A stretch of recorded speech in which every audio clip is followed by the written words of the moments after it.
Here we go. Look how clear the water is. And there's fish down there. If you look real close. Right. See him right there? Right there he is. Am I missing him? Where'd he go? I think he dropped into the seaweed. There's one. There's two right there. You guys see him? Here comes a riverboat. Look. Here it comes. It's coming down. The riverboat.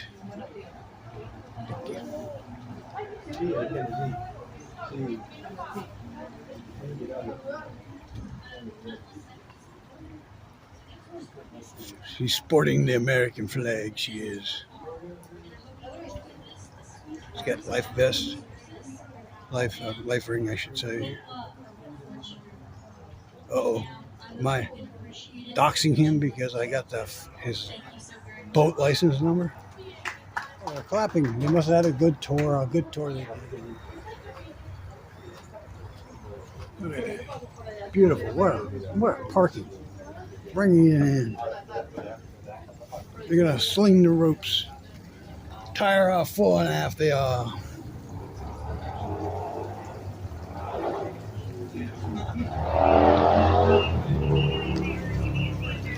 The captain of the boat back here, he's got it running there, he does. Idling his Mercuries. He's got twin Mercuries. Yes, 60 GT Mercury engines. Just purring. Look at the water cooling that engine. See the water peeing out the back? It's because it's cooling. They use that to cool the engine. Get the water right from. And this, what's nice about it, this is fresh water. When that salt water messes up that engine, it doesn't mess up the engine, but it gets it all scaled up. You got to clean it, take care of it. You're going to be offloading the ship here in a minute. The boat. Living in fresh water. See, you got turtles and fish, birds, alligators. And what is that? The river otter, the yellow belly slider, the turtle, the manatee, the wood duck, and the eelgrass. Oh, look at the wood. See them? They're carved from wood. We got a bird there and a bear over there. There he is. I don't think they're loading up yet.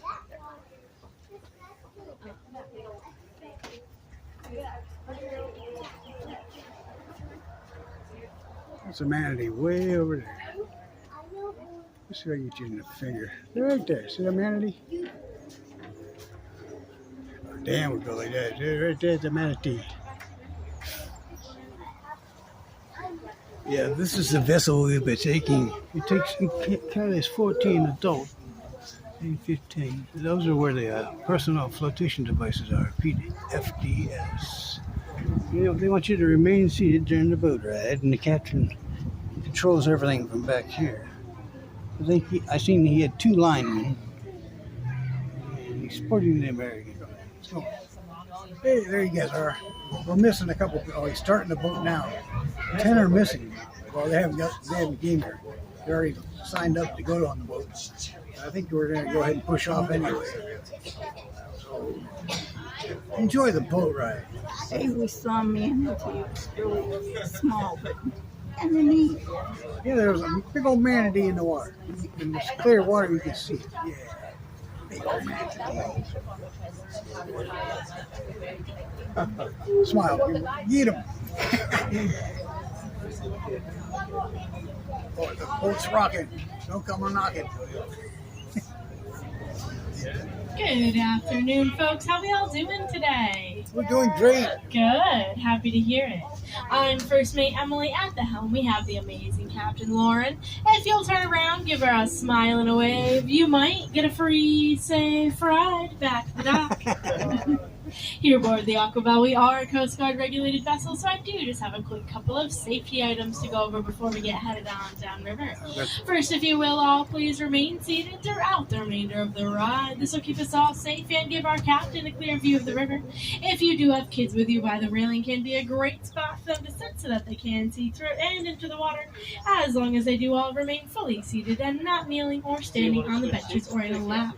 If there is a safe time for anyone to stand up for wildlife viewing today, we'll make sure to let you all know. Secondly, anything you'd like to bring back to the dock with you today: cell phones, cameras, keys, wallets, hats, sunglasses, children, friends, spouses, and siblings, please keep them inside the railings at all times. Anything that does go overboard will most likely not make it back to the dock with you today. Think wisely. And lastly, our adult life jackets are located here in these two big white bins on either side of me at the front of the boat. We do have a third white bin of adult life jackets located at the rear of the boat to the left of the helm. Our children's life jackets are located in those two black bags, also at the rear of the boat above the helm. In case of an unlikely emergency, we'll make sure to pass out the life jackets. We'll all place them on over our head, wrap the strap around our waist, buckle in front and tighten. Then we will all join hands and we will walk safely back to shore. The water here is only about 3 to 5 feet deep, so if our boat were to sink today, well, our feet probably wouldn't even get wet. All right, let's get headed on downriver and see what we can find. What will we find? What will we find? He done took it. Now, this year that we are on is the Weeki Wachee River, fed entirely by Weeki Wachee Spring. The river winds its way about 8 miles out to the Gulf. Oh, and there's the manatee again off to our right-hand side here. Yep. There he is. Coming up to say hi. Here's the manatee. Oh, and we've got 2 really big sliders there as well. Wow, look at the size of him. Now we are nearing the end of the time that we do see the manatees here in the river. Most of the times they come in during the winter months when the Gulf's too cold for them. Now, while the water here in the river is very shallow, up in that head spring where those mermaids perform, that spring goes down about 419 feet deep, where it connects into the aquifer. That does make it the second deepest spring in North America. Weeki Wachee is also a first magnitude spring, meaning it puts out over 100 million gallons of water every single day from the aquifer to feed this beautiful river.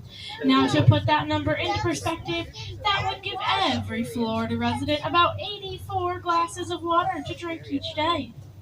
The water here in the river comes out at about 72 to 74 degrees all year round. Anyone from up north will think that's a lovely ambient swimming temperature. Anyone from down here will think that it's freezing. Raise your hand if you think that it's freezing. Those here folks are your locals. The rest of you can ask them for restaurant recommendations on your way out.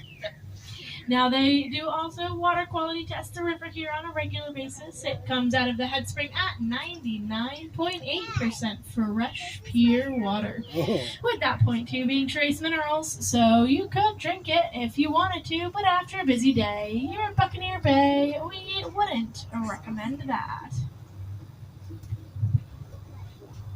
I'll just ask that you're sitting on your bottom today. These are feet on the seat.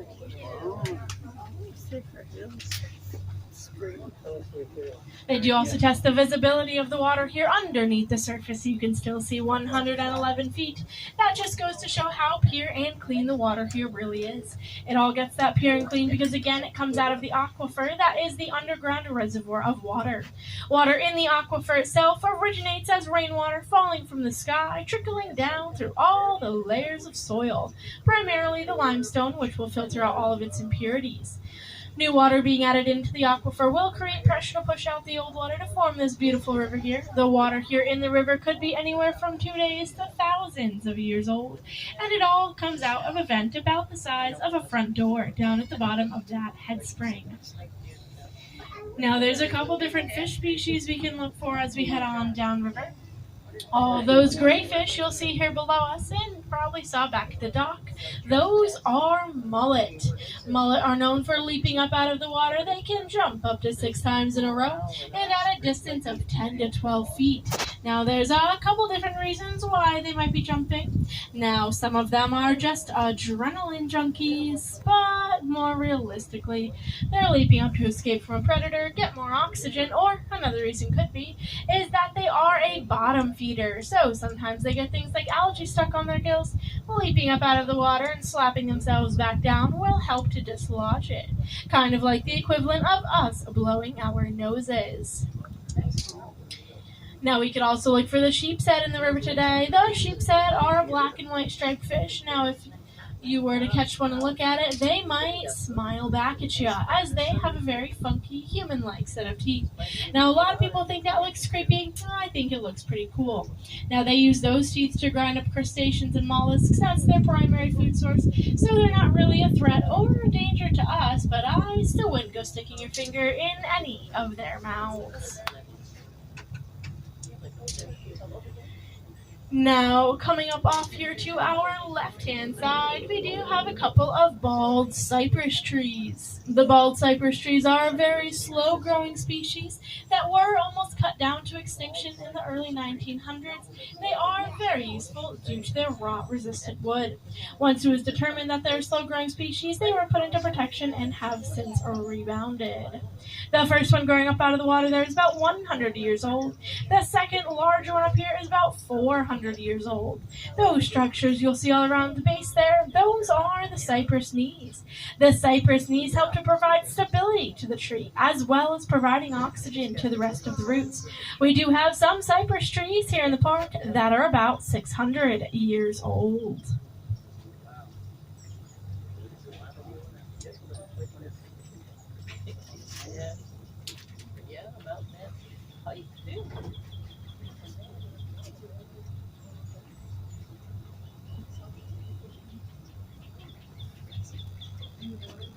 Now, coming up in the stand of slash pines in front of us, there's going to be a couple different birds and bird nests that we can look for. Now, as we go by, you folks on the left are about to get a pretty great view. We will spin around, and I'll make sure to point it all out again for you folks on the right. Now, off to the left-hand side of the stand of trees is where we're going to find our great blue herons and their nests. Now, there's 4 nests up there. Those nests are way at the tippy top, and they're pretty small, less than 2 feet across. And I do see at least 1 great blue heron up there with it right now. Then, if you look off to the right-hand side, see this hairy tree and count 3 trees back. Up there is where you'll find our resident bald eagle's nest. I do see 1/2 of that resident pair of nesting bald eagles up here. This would be Mr. George. Our bald eagles here are nicknamed George and Martha. They've been coming here for about 18 years to nest and lay their eggs. Now, their nest up there is about 3 years old. Their other one was knocked down in a storm a couple years ago, but as you can see, they have since rebuilt. Now, bald eagles are a migratory species who come down here in the winter months to nest and lay their eggs. They do go back up north in the summertime. They go their own separate ways as they mate for life. That might just be the key to their healthy marriage. Now, back in January, George and Martha did hatch their very own pair of eaglets. Now, those eaglets have yet to fledge the nest. I do see one sitting right on top of the nest there. It will be any day now that they do fledge, but currently they do spend all of their time right up there on that nest. Now, once they do fledge, they'll spend about another 2 months here learning to hunt from their parents. We're going to be turning to go up here, so if you just want to hang out there for a second while we make our turn. Thank you. Once they learn how to hunt on their own, then they will also become remaining migratory for about 2 years, and then they can choose to settle down wherever they would like. So though we see their parents, George and Martha, down here every year, we may never see those eaglets again.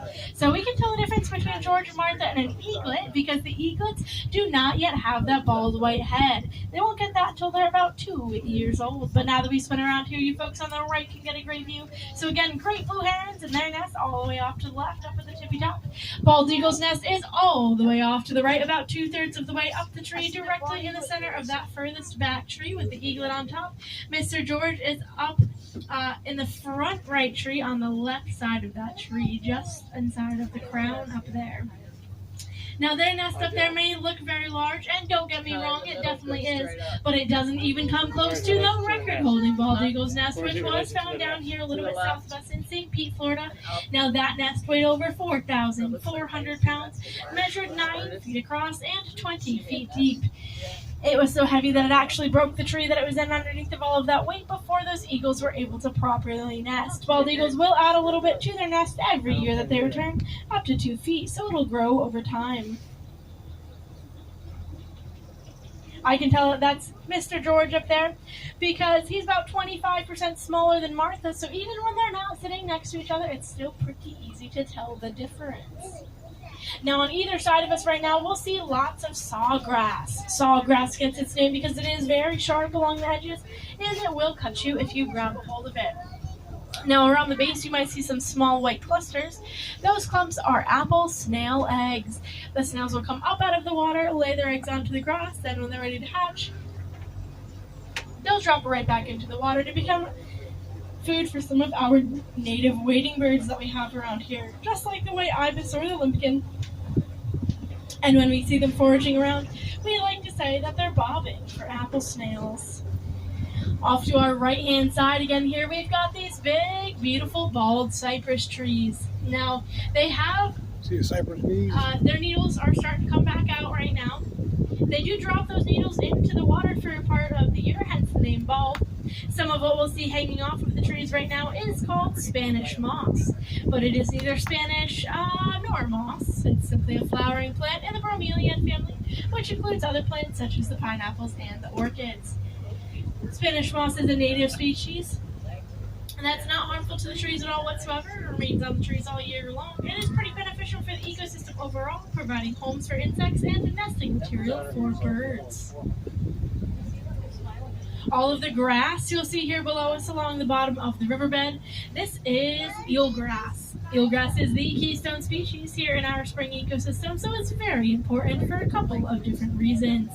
It helps prevent erosion here in the river, it supplies oxygen to the river, it creates refuge for small fish, and it also provides food for the manatees. Now, the manatees do come up out of the Gulf and into our spring here anytime between about November and March, really whenever that Gulf water temperature drops below about 70. Manatees themselves need at least 68 degrees of water temperature. Like I said, all year round here in our spring, it's about 72 to 74 degrees. So it is perfectly a comfortable temperature for them in here all year round, especially during those colder winter months. Now, manatees themselves can grow up to over 1,000 pounds and eat about 10% of their body weight per day, meaning they can eat about 100 pounds of eelgrass every single day. That's quite a lot of grass, very long. The ones that we do see are usually pretty small juveniles, about 2 to 4 feet in length, and we rangers consider it a treat when we do get to see them. Now, about 5 miles downriver from here, all of this very, very fresh water mixes with the salt water from the Gulf to become brackish.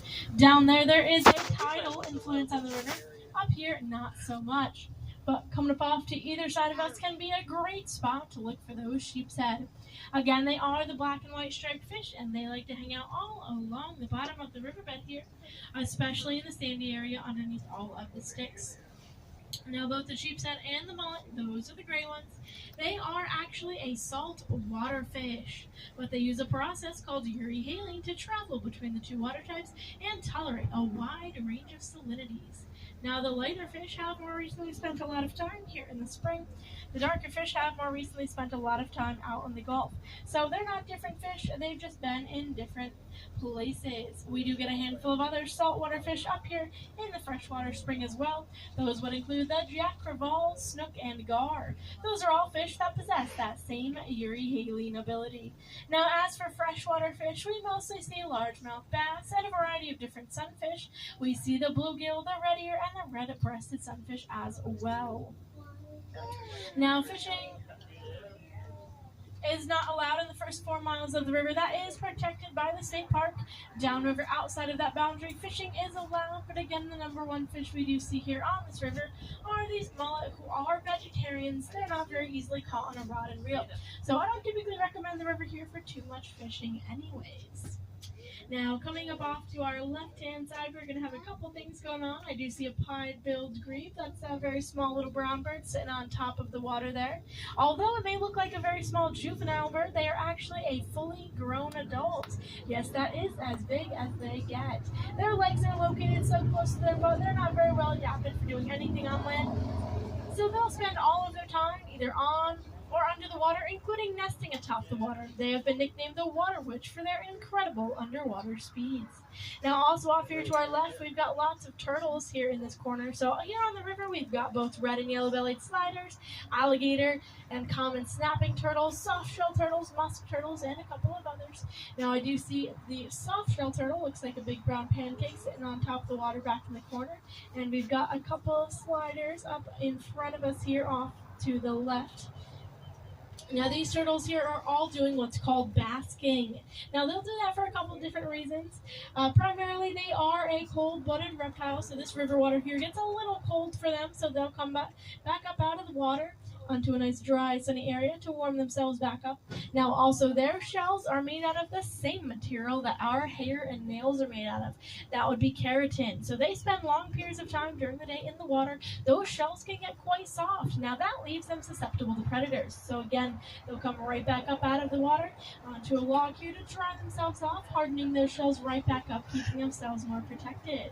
Oh, there's a Florida soft-shell turtle right here. Now, those two on the log back there, those turtles are our branch managers. Branch manager. I'm here all day, folks. Make sure to give them a wave. They might wave back. And if you did want to come to the railing, now would be a great time to do so. So you got a better look at those turtles over there. I think I don't see the big one. Oh, I see them. There they are. It's got a mouth.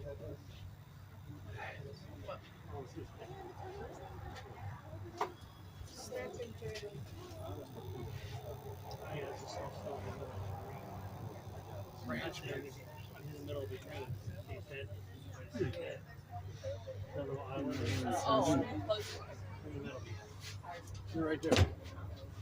See him?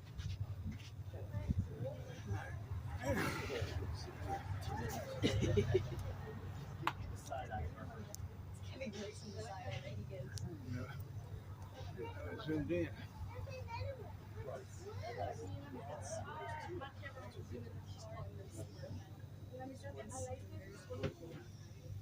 Surprised these trees aren't thicker.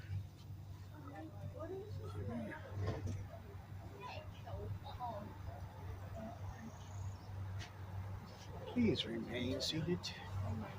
15 adult PFPs. The instructions for donning your life jackets.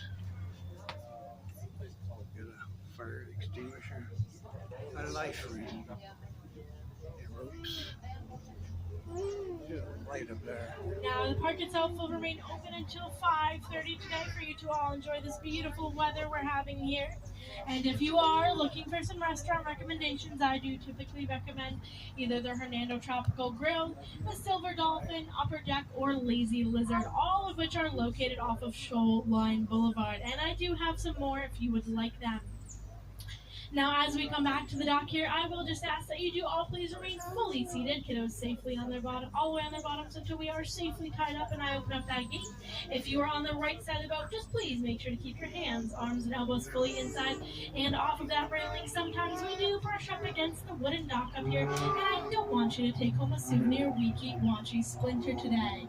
I promise our gift shop has better souvenirs. Again, I'm First Mate Emily on behalf of myself and Captain Lauren. We love this river, we love sharing it with you, and we hope you loved it too. Thank you so much for joining us, and have a fantastic rest of your day here at Weeki Wachee Springs State Park. Thanks, Emily. Thank you.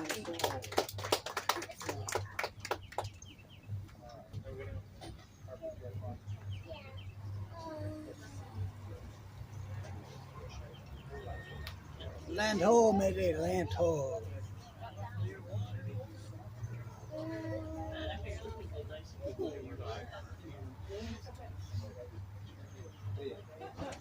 Welcome back. Thank you. Weren't you on the kayak earlier? We were. I saw you then. Good to see you. We started the day the kayaks were ending it here. Nice. Very good. Took a break in the middle. What time you That's the plan. giant water moccasins. Have a good day. Thank you. We didn't see it. Everybody else got out, and I was like busy. Oh, no. That was pretty fun. What'd you think? I like that better than the mermaid. More relaxing. Yeah. Yeah, that's what it's really. Seen a manatee. Did you see it the second time? Yeah. I think I got a good video of it. I don't know if I can see it though. I took a picture.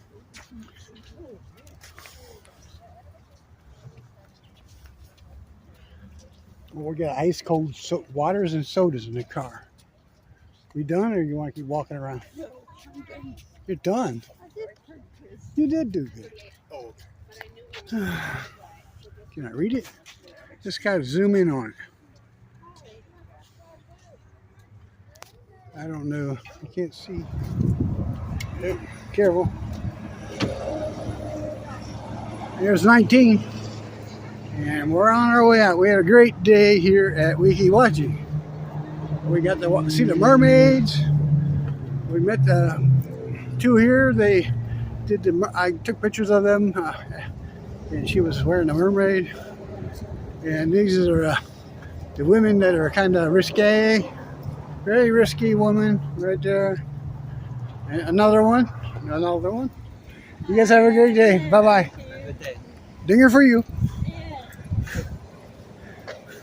They say the newer one is bigger inside. I don't believe it. I don't know who they're trying to trick.